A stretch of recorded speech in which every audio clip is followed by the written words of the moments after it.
शुभ सकाळ पिलामाने तममानंकु आज मु तुमे जानिथिबा गोटे अति परिचित तथ्य विषय तुमको अवगत कराइबी।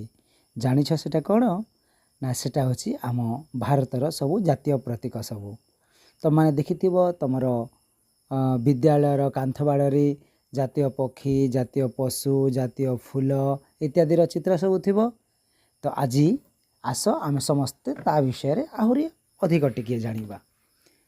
तो आज आम आलोचना करिबा आमर जातीयतार प्रतीक जिमिति त्रिरंगा झंडा जातीय पताका होची त्रिरंगा जातीय फूल पद्म जातीय फल आंब जातीय वृक्ष बरगछ जातीय पशु बाघ जातीय पक्षी मयूर जातीय भाषा हिंदी जातीय खेल हॉकी जातीय गीत वंदे मातरम ये सब विषय आम सम्यक मु तुम मानक आज धारणा देवी। सर्वप्रथमे आम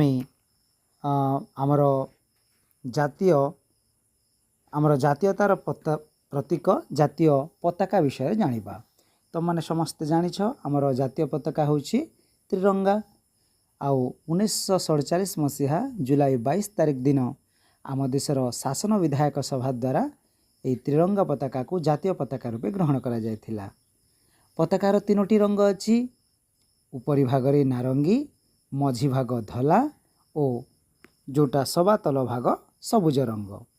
आउ तुम माने जानिथिबो जे नारंगी होछि वीरत्व त्यागर प्रतीक धला सत्य शांति और पवित्रतार प्रतीक आउ सबुज श्रम समृद्धि और विश्वासर प्रतीक एवं मझिरे अशोक चक्र अच्छी एथिरे 24टी अर अच्छी एवं ये जातीय पताकार दैर्घ्य प्रस्तर दीर्घगुण और आकार यार आकार होछि आयताकार।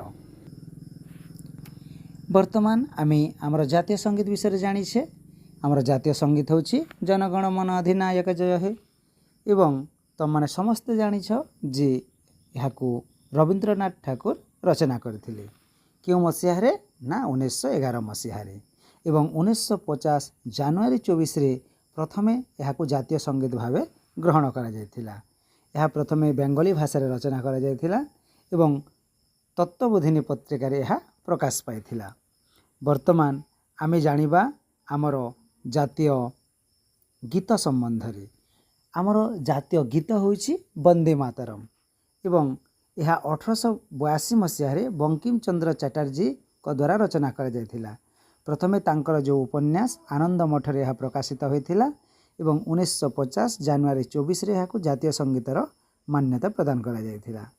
अच्छा तुम समस्त जानिछ आमर जातीय संकेतटा अशोक स्तंभ को जातीय संकेत रूपे ग्रहण करा जायछि एवं 1950 मसीहा जनवरी 26 तारिख रे यह ग्रहण करा जायथिला। एवं तुम माने समस्त अशोक चिन्ह देखिथिबो जे राष्ट्रीय चिन्ह अशोक स्तंभ रे केवल 3टी सिंह देखा जाती आउ चतुर्थटी पछ पाखरे थिबारो देखा जाय नाही एवं हमर ए जो अशोक स्तंभ अछि तार जो पथर पटार मझिरे खोदित चक्रर डाहाण पटे षंढ आउ बाम पटे गोटे दौड़ुथिबा घोड़ा मूर्ति एवं परे परे अन्य